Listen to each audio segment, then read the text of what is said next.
Katika hii video tutaenda kudadisi kwa undani kabisa vithibitisho vya uwepo wa Mungu. Yaani, je, Mungu yupo kweli?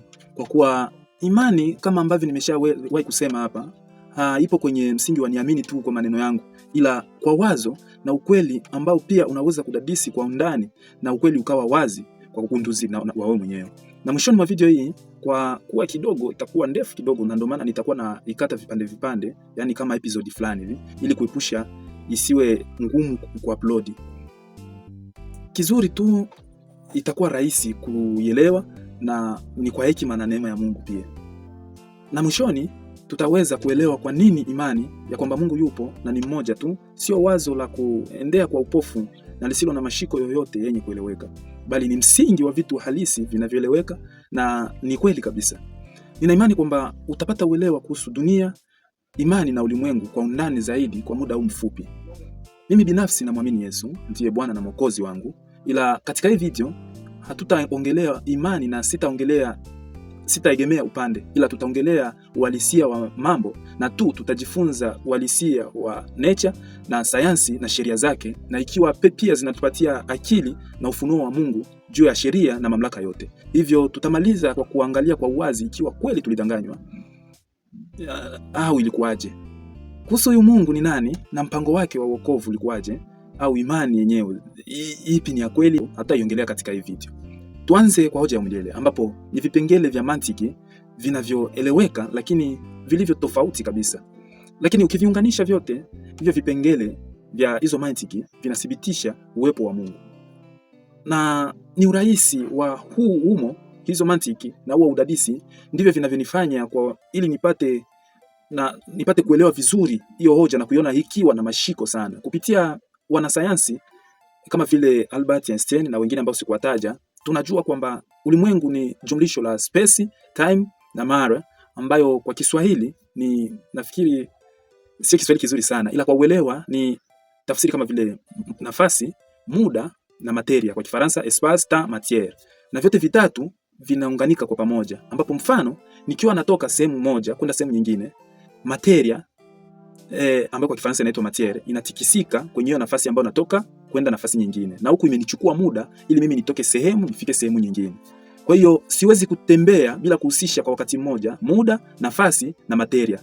Hii inafunua na kuelewesha kuhusu moja ya sheria za kimsingi kabisa za ulimwengu, sayansi na cosmos. Tunajua pia kwamba kisayansi, ikiwa ukisogelea kitu kikubwa zaidi katika anga ya ulimwengu kama vile jua au black hole ambayo inatafsiriwa pia kama tundu jeusi angani, muda unaenda taratibu zaidi tofauti na ukiwepo hapa duniani. Inashangaza kweli, lakini ndio hivyo kisayansi. Nafasi, muda na materia vimeambatana na haviwezi kuachana kabisa. Baada ya kusema hili, acha tuingie kiundani zaidi. Kama nikianza kuhesabu 1, 2, 3, 4, 5 na nisije kusimama katika kuhesabu kwangu, siwezi kamwe kuja kusema kwamba nimefika kwenye infinite number au nombre infini ile. Yaani namba isiyo na kikomo.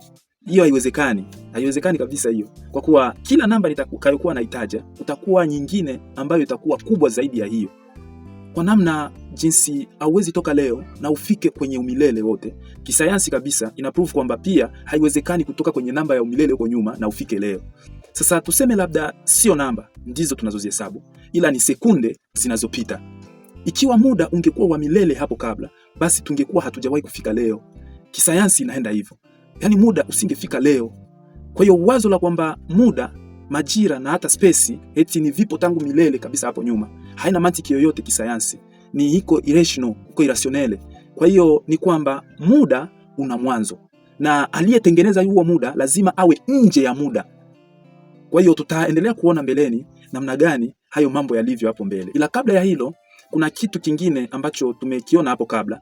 Muda haufanyi kazi wenyewe au kwenda wenyewe, ila umeunganika na nafasi na mara ambayo ni matière kwa Kifaransa. Kwa hiyo kama muda ulikuwa na mwanzo, basi espace pia na temps na matière hivyo vilivyo vyote vitatu, vyote vina mwanzo. Na kwa mwisho, maana yake ni kwamba ulimwengu mzima na cosmos, sheria za ulimwengu ndivyo vilivyo na mwanzo. Na ikiwa vina mwanzo, inatupelekea katika kitu muhimu sana, na inakazia mantiki kubwa na sheria kubwa za sayansi, ambayo bila hiyo hakuna sayansi, hakuna research yoyote inayohusu, hakuna conclusion yoyote ya kisayansi, na kiufupi hakuna ugunduzi wowote wa kisayansi na maboresho ya ulimwengu. Basi video hii itaendelea baadaye, ambapo mbele tutaenda kutazama na kuona namna gani, kwa kuwa mara ambayo ni mada hiyo, matiere, muda na space vina mwanzo. Kwa hiyo aliyevitengeneza hii lazima yeye awe nje ya hivyo vitu, na ndio maana huyu tutaenda kuona ni nani. Je, ni kitu gani kilichofanya ili hivi vitu viwepo? Na je, yeye mwenyewe aliyevitengeneza inawezekanaje awe ndani ya muda na awe ndani ya hii space? Kwa hiyo inawezekana yeye akawa yuko nje ya muda, yuko nje ya space pia, na yuko nje ya cosmos ambayo pia inaunganisha ulimwengu mzima. Barikiwe sana.